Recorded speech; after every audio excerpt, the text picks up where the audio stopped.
Guys, I do live every 8 o'clock every Thursday evening, and I'm asked all the time, you've been an Arsenal supporter since the late 1950s, and who's the greatest ever player? The greatest legend, the greatest hero for you? It's very difficult because I can't actually talk about people that I've not seen, I've not actually witnessed with.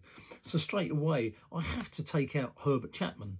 He's not my greatest hero. He may be Arsenal's greatest legend, greatest hero ever for what he did to the club. You know, I've got to take out people like, what's his name? Ted Drake scored, 42 goals in one season, 7 goals in one game. Alex James, 178 goals from memory.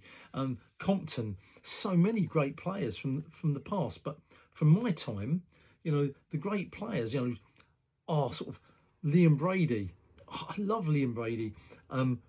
I've written down here Bergkamp, Henry, Vieira, Ian Wright, Tony Adams. You can't not call those, you know, legends. Charlie George, who lived only a couple of miles up the road from me. These are legends. Frank McClintock. Oh, I just love Frank McClintock. I just love him.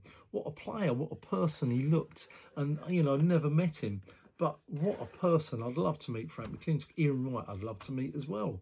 I've met some of the others, but but who's my top hero? People might turn around and think I'm going to say Arsene Wenger. I'm not. I look at Arsene Wenger, and when you look at what he's done for Arsenal, hold on, he won 10 trophies in 22 years. I'm taking out Charity Shield. He won 10 trophies for us, 3 titles, 7 FA Cups. Brilliant. The man who's my hero and legend of all time is a guy who came to Arsenal. And as a youngster, I remember seeing Fairs Cup, winning the Fairs Cup as a 14-year-old, 15-year-old, I can't remember. And the season after, winning the title for the first time ever, and winning an FA Cup, and him in that team. And it doesn't sound a lot, but then he came to Arsenal as the manager.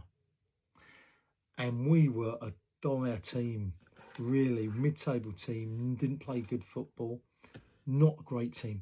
And he took us from a nothing team, to all of a sudden winning titles, winning FA Cups, winning European Cup Winners' Cup.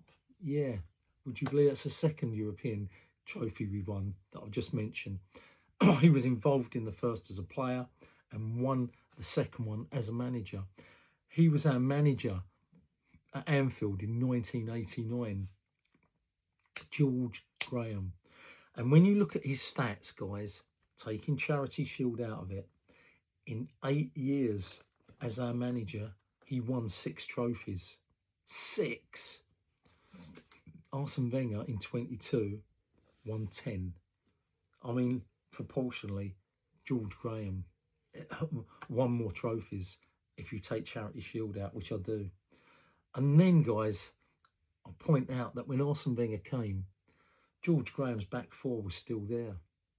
You know, Dixon, you know, Winterburn, you know, Adams, Bold, Martin Keown, Seaman, the whole back five was George Graham's. Absolute Ray Parlour in the middle there, you know, who seriously defended and protected them.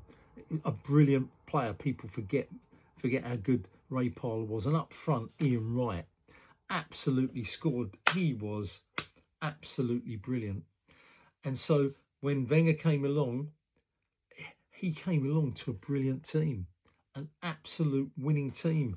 He came in 96. I mean, seriously, guys, 1 year in between with Bruce Rioch, but the year before that, we were the 94 with Cup Winners' Cup.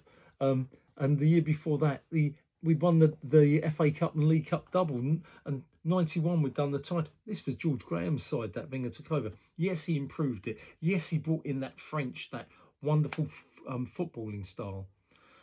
But as a winner, on a proportionate basis, George Graham was the foundation for the new Arsenal. And he won more real trophies than Wenger. He is my hero. He did it as a player and he did it as a manager.